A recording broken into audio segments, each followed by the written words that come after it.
Alright, so these are the QY7 by SoundPeats. They are a very inexpensive budget Bluetooth headphone set that I bought from Amazon for 30 bucks. They're one of the best selling wireless headphone sets. There's a manual. Let's take a look what's in here. Okay, so that's pretty much it that's in the box. Just put the box here to the side. And we have basically the headphones. We got the charging cable, which is very similar to the Jaybirds. Let's plug this into my laptop here so we can charge it.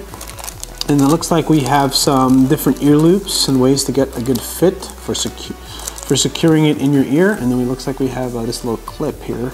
I guess to shorten it while you're wearing it. So let's put this to the side for a moment.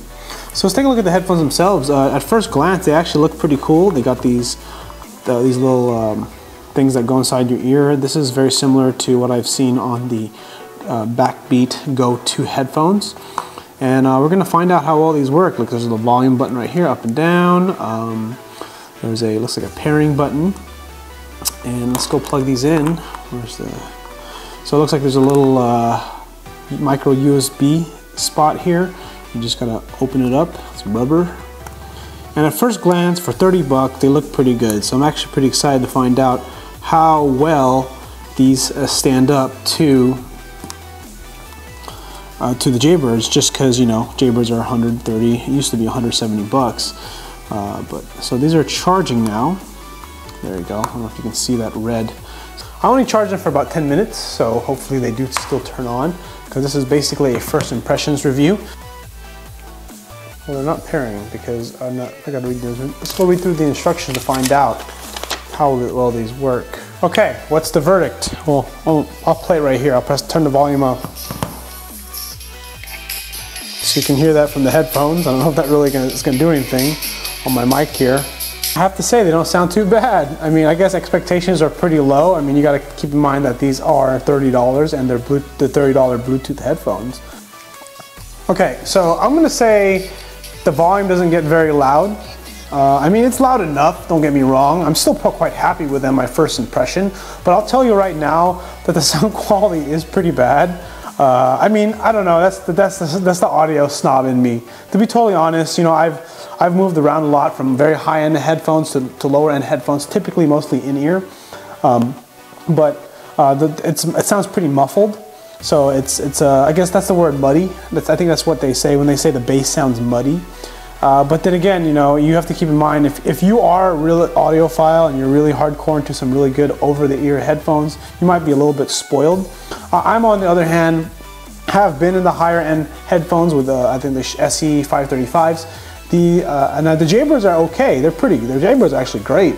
When you compare these to the Jaybirds, these are quite bad. But I'll tell you right now that when you compare price, these sound about, so the Jaybirds are about $135 right now, right? So these are probably in the price range of about maybe $60 to $70 less. I have to say that these are probably on par, maybe a little bit worse than the Backbeat Go 2 headphones.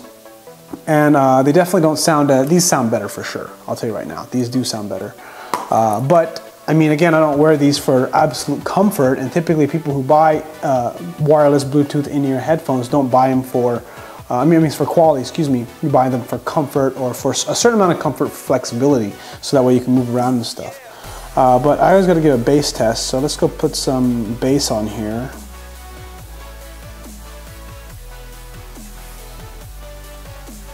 Okay, so in a nutshell, the headphone sound quality from a scale from 1 to 10, based on my current listening experience with all that I've been listening to in the probably past several months, these are probably about a 5 or a 6 from a scale from 10.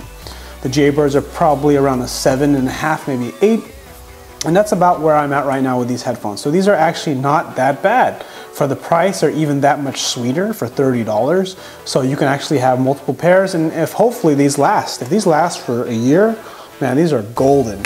So we're gonna find out how long they last, but as a first impressions reviewer for someone that really likes, if you really like high-end music and you listen to, and you have high-end audio, I mean, you just have to have your expectations lowered. And if you, the purpose of these obviously is for active wear, for working out, lifting weights, running, stuff like that, you're gonna find yourself getting good sound quality to be definitely not. Because these, I'm listening to Tupac, California Love I just listened to, and then I listened to some Maroon 5, and definitely the mids and the highs. I mean, basically they're cheap headphones. So what you're gonna get from typical cheap headphones is you're gonna get like the bleed, I guess. I don't know if that's what you would call it, but then that's my way of describing music. Because when I watch other YouTubers talk about music and sound, I mean, it's different. It's because it's a very individual, subjective thing.